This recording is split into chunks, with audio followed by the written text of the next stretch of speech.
When Kenji turned 5, he released his first paper lantern. It floated upward, golden and trembling, into the quiet night sky. He watched it drift higher and higher, until it was just a flicker among the stars.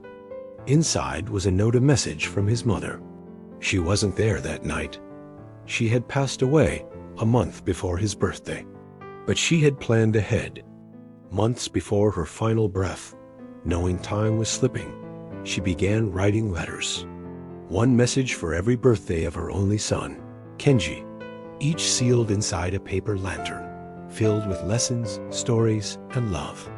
I may not be there to see the life you build, but I have no doubt it will be beautiful because you are. Be kind, always, even when it's hard.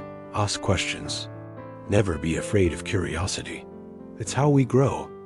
Help someone who can never repay you. That's real kindness. Remember, love doesn't end. It changes shape, and I'm still with you. In every sunset, every soft breeze, every quiet moment. Year after year, Kenji would read the messages and release lanterns, honoring his mother's memory. As he grew, so did the depth of her words. They guided him, consoled him, and shaped him to become the man his mother wished him to be, loving, compassionate, and wise. Then one day, on a quiet hilltop, a young woman named Aiko held a paper lantern close, her fingers trembling in the evening breeze. She whispered softly to the stars, then lit the lantern. Its warm glow rose gently into the sky, carrying a note inside, not written by her, but left for her. The last letter, saved just for this night. Remember, love doesn't end.